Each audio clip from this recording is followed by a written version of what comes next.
دیتے ہیں اور وہ کام کرتے ہیں جو کوئی طبقہ نہیں کر سکتا.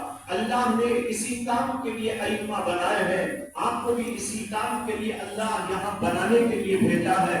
لہذا آپ کو ذہن میں رکھنا ہے یہدو کہ ہم کو ہدایت کا کام سپرد کیا جانے والا ہے. یہدون بامرنا. لیکن ایک نقطہ آگے کا ہے سوچنے کا. اللہ کہتے ہیں ہم نے ائمہ اس وقت ان کو بنایا لما صبروا، جب انہوں نے صبر کیا تھا. اگر صبر نہ کرے امام کے منصب پر کوئی فائز نہیں ہو سکتا. اسے صبر کرنا پڑے. صبر کیا ہے؟ صبر کی تو بہت سی قسمیں ہیں. علماء لکھتے ہیں کہ صبر کی 3 قسمیں ہیں.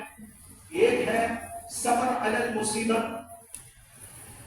مصیبت آئے، تنگی آئے، پریشانی آئے، کھانے میں کمی ہو، رہن سہن میں کمی ہو، کپڑوں میں کمی ہو، فقر فاقہ آ جائے اور کوئی بیماری آ جائے، کچھ بھی آ جائے، لیکن صبر کا دامن تھامے رہے. یہ ہے صبر علی المصیبت. آپ کو اس راہ میں صبر علی المصیبت کی بھی ضرورت پڑے گی. جب آپ مدرسے میں رہیں گے ہو سکتا ہے کہ سردی و گرمی کے تکلیفیں برداشت کرنا ہو. آپ کو کچھ اساتذہ کرام کی طرف سے ڈانٹ ڈپٹ کو بھی قبول کرنا پڑے. اس کے اوپر بھی صبر کا مظاہرہ کرنا پڑے. جو قانونی پابندیاں لگائی جاتی ہیں ان قانونی پابندیوں پر ہو سکتا ہے کہ آپ کبھی آمادہ نہ ہو، لیکن صبر کا دامن تھامے ہوئے اس کو برداشت کرتے چلے جائے. اسی طریقے پر فقر آ جائے، فاقہ آ جائے، پریشانی آ جائے، لیکن اس راہ کے اندر ہر چیز کو برداشت کیا جائے.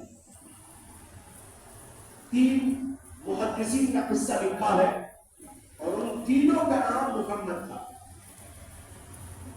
وہ ایک علاقے میں گئے تھے اور وہاں تعلیم کے لیے انہوں نے اساتذہ سے سلسلہ قائم کیا اور ان کا پورا وقت مقرر ہو گیا تھا.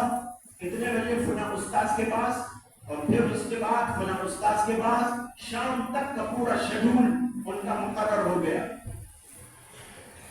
ان کے پاس کچھ پیسے تھے، روزانہ کچھ لیتے اور کھا لیتے. سلسلہ چلتا رہا یہاں تک کہ ایک بار ایسا دور آیا کہ ان کے پاس پیسے ختم ہونے کے قریب ہو گئے اور اتنے پیسے تھے کہ وہ تینوں کے تینوں مل کر ایک مچھلی خرید لیتے ہیں. مچھلی والا بیچ رہا تھا، انہوں نے کہا کہ ابھی تو یہی خرید سکتے ہیں، اسی کو خرید کر رکھ لیں. لیکن ان کو پڑھنے کے لیے جانا تھا تو پڑھنے چلے گئے. ایک استاد کے بعد دوسرے کے بعد، اس کے بعد تیسرے کے پاس، اس کے بعد چوتھے کے پاس، یہاں تک کہ شام کا وقت ہو گیا. تھکے ہارے آئے لیکن کام بھی بہت تھا لکھنے کا اور پڑھنے کا. لکھتے اور پڑھتے رہے اور کچھ دیر سو کر اٹھے تو پھر جانے کا نمبر آ گیا. مچھلی ایسے ہی رکھی رہی یہاں تک